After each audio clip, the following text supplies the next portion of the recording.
Owámniyomni. My name is Barry Han. I'm the program director for Owámniyomni Okhódayapi. Pidamaya, thank you for joining us for this Lifeways video series. From traditional cooking to the role water plays in our everyday life to our traditional games and how they connect our generations from long ago to today. Continuing the legacy of our ancestors while honoring the land and traditions that sustain us.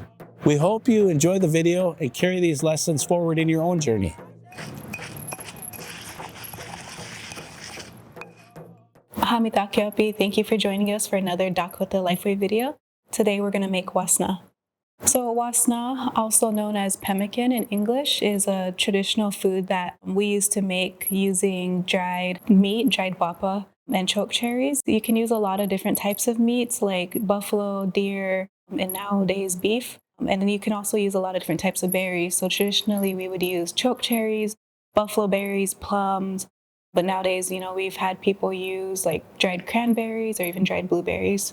In our previous videos, we learned how to make bapa, which is dried meat, and that's just cutting it thinly and letting it dry, either through laying it out in the sun or using a dehydrator. And a long time ago, we used to use wasna as like our everyday foods, traveling food.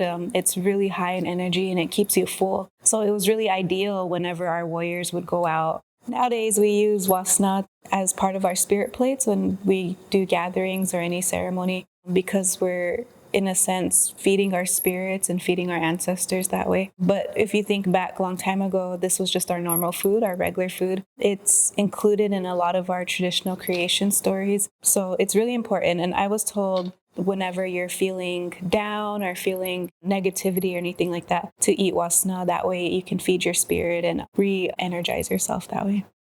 To make wasna, we'll need something to pound the choke cherries and also the dried meat to grind it up. So we use a food processor. You can use a mortar and pestle. And then I like to use a bag. This is just a flour cloth that you can get at any store. And I sewed it into a bag. And I would throw the meat in there and then just use something to pound it out. So first thing we're going to do is we're going to actually roast the bapa. And that's just to not really cook it because it's dried already, but get rid of like the blood flavor in there. You can either do this over an open fire, or if you have a gas stove, you can just kind of lightly roast each side. But today we're going to do it in the oven. And so after that, then we'll pound it out.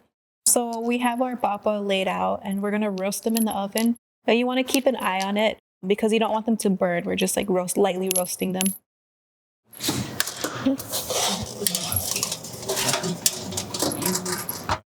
So now that the bapa's done, you can tell it's done because it gets really fragrant and they turn darker in color. But like I said before, you want to really watch and you don't want to burn them. For today's wasna, we're going to use choke cherries. These are fresh choke cherries, but normally, you'd have them already preserved and dried from the previous season, and they're like in the shape of a hockey puck. And you would just rehydrate those and put them in with your meat. Today we're using fresh choke cherries. Champra is choke cherry, and what we're going to do is we're just going to pound them and crush the seed on the inside to make like a paste.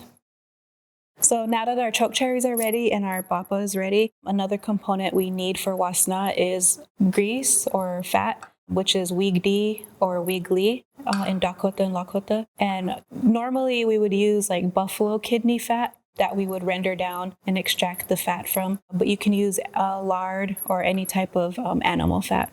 We are going to pound out the bapa now that it's roasted and ready. And you just want to crush them until they become like almost a powder. We're actually going to do two different types of wasnas today. The first one is just bapa, and it's just dried meat and grease. After you pound your bapa, you want to just take a little bit of your grease and just pour it in there. And you don't need a lot. Like a little bit goes a long way. And you're just going to mix it.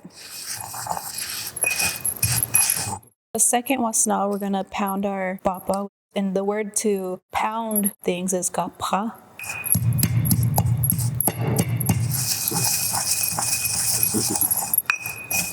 Okay, so this is the same consistency as the one before. But this time, we're going to add our pounded choke cherries to this. And again, today I'm using fresh choke cherries, but what you would do with dry ones is you would rehydrate them first and then you'd pound them with the meat in there. So do that. And you're just gonna mix the meat and the choke cherries together.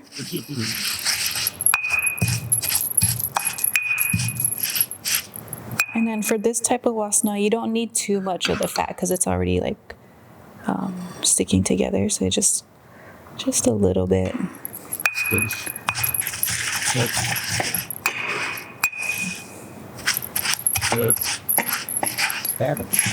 Wasna, when you mix the meat and the berries together, it kind of becomes like a superfood that gives you a lot of energy and keeps you full. Okay, so this is the consistency that you want. And so we're gonna mix it a little bit more and then put it in this side of the bowl. Typically for like gatherings and ceremonies, you would just put a little sage there because, again, wasna is considered one of our sacred foods.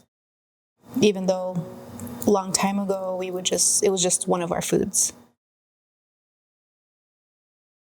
And there you have it. We finished making 2 different types of wasnas today. And Pilamaya for joining us.